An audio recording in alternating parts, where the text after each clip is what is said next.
Every story has a beginning, and I don't know where this really begins, except I know in May the 19th, 1970, I came home to Jesus after a rock and roll career and lots of smoking dope, and come home to my wife, and she forgave me for 3.5 years of unfaithfulness, and we began to follow Jesus. And it was hard, it was trying, it was beautiful, but in 1976, something happened that wrecked my heart, my life.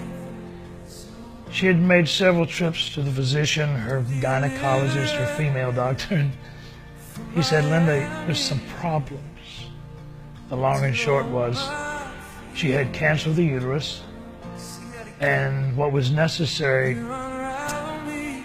was to have a hysterectomy, a surgery to remove all the female organs. I wasn't so concerned about that because we had 2 daughters and we had enough, and I didn't want any more children anyway, because I figured some of the drugs I did, why risk having a child deformed? And 2 weeks before the scheduled hysterectomy, a prophetic man, because back in those days, in the 70s, nobody was known as a prophet. But a very prophetic man called me and said, "I need to see you. Something happened that's life-changing." He would go to a baseball field where there was some swings, kind of a playground, and he would go there in the evening and intercede. Retired school teacher, he prayed.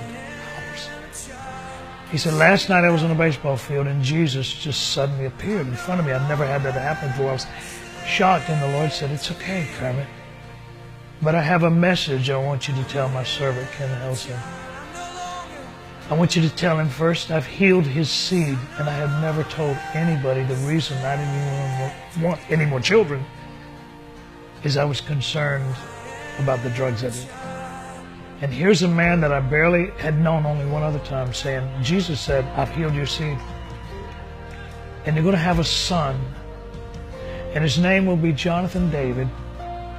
And he will play the harp. He will sing like an angel. And he will write prophetic songs for his generation. And his music will go out all over the earth." Now, when you're 2 weeks from hysterectomy, that's dramatic. And I said, "God, is this you?" And it grew in my heart, and I never knew I wanted a son so badly.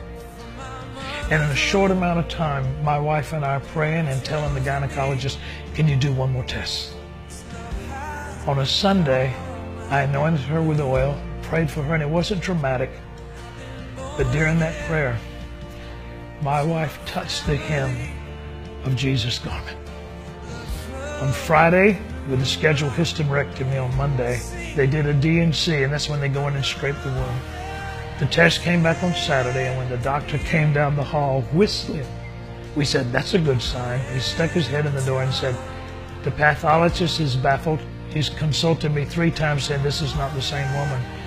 Ken, your wife is 200% okay." We got pregnant with a little boy who was named Jonathan David.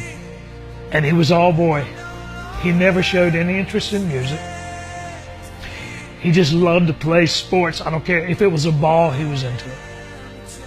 But at 19 years of age, graduating from high school, he came in my room one night and he said, "Daddy, didn't you used to play guitar?"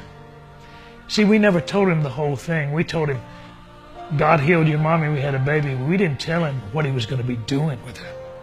"Did you used to play guitar? Can you teach me some chords?" And so we sent him off to Nuneaton, YWAM in England with a guitar and a Bible. I came to visit him in November. And on the last night before we were returning home, some of the kids said, "You should hear some of Jonathan's worship." I said, "Jonathan, I got a little cassette replayer, and I know your sisters love to hear you. You're playing guitar better." He said, "Yeah, I play a song better." And he played the song, and I went, "Oh my gosh, who wrote that?" And he said to me now, he says, "I'll never forget the look on your face, because you had waited 19, well really 20 years for a word of a prophet to become reality. We will dance in your palace all our days. We'll sing in your temple with all our praise. We'll shout down the walls in the name of your Son, because we will overcome. We will overcome." I said, "Jonathan, You wrote that. I said, the first song you wrote is the prophecy of your entire life. My generation, the 60s, the hippies, we threw away our inheritance. We wasted what God gave us. It's your generation to take back what my generation destroyed. You're going to take back the land, and you're going to do it through the power of worship. And so it is that here I am, 71 years old, and it used to be, oh, Jonathan David, Ken Helser's your daddy. No more. You're Jonathan David's daddy? Oh, that can't be. I just say, I'm no longer a slave to fear.